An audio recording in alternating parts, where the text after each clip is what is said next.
Launch News. You're tuned in to 98.5 FM on Radio Time. Your news, our service. Good day, Philippines. Good afternoon, City of Bacoor. It's a dazzling Wednesday, November 13th of 2024. Sinabi namin niya kanina eh. Ito yung may sira. And Salvador Rio, giving you 5 minutes of fearless. Your news, our service. Ayun, naririnig yung may konti. National news. Pakinggan nyo, may konti yan eh. Heat affects 1,286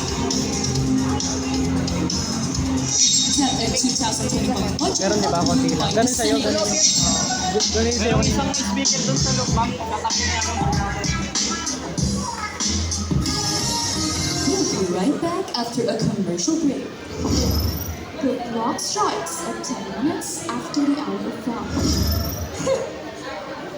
I vote based on how good looking the candidates are.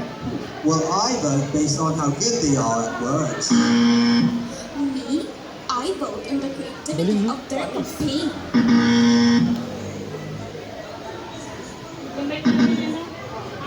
Vote based on the finer details. Cast your vote on what the candidates represent and what they plan to do. Di sa loob yan may sa loob may speaker. Policies of the candidates.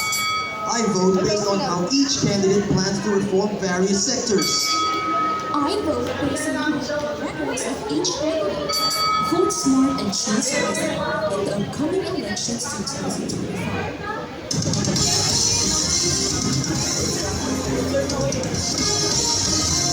For the latest news of the nation, Trump war involves 1,286 counts. Abidjan Basilio has more. The chief of the Philippine National Police General Morgan said that 1,286 officers were affected by the anti-terrorism elections from 2016 to 2022. During the Turkish regime, 312 killed, 975 wounded, and 214 of them faced criminal cases. Currently, more than 20 cops are in detention. This is Abidjan Basilio reporting. Our service.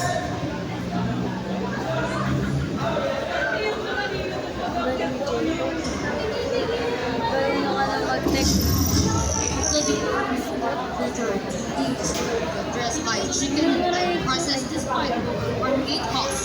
Chicken farming prices drop to pesos per kilo. The kilo prices remain up to 120 pesos per kilo. Meanwhile, the multi-course price controls of fish, estimated 1,000 tons of imported fish are arriving to support supply during the close fishing season. This is a view of reporting more news, more service.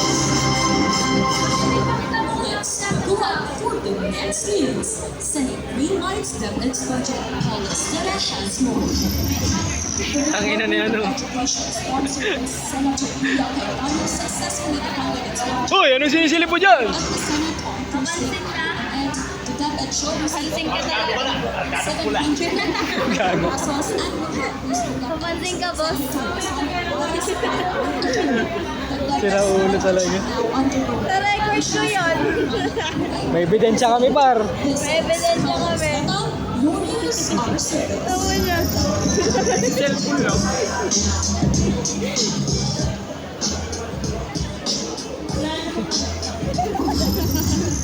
TNT takes down 39 Ginebra with a score of 5-85, keeping its unbeaten in the PBA. Ang pinaka-nice-nice yung sports.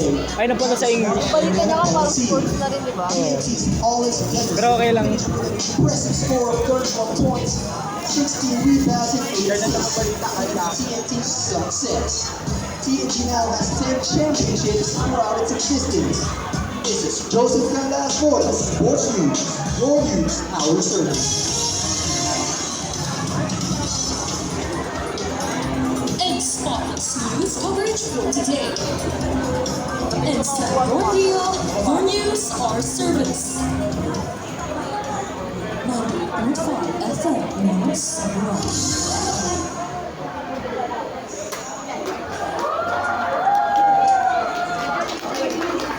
It's time to go home na.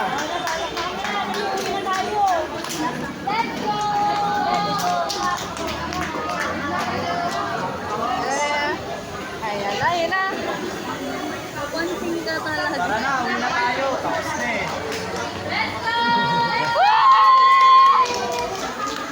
Nice one, English! Yo, mic test 1, 2, 3. Mic test. Mama ko yung mic test.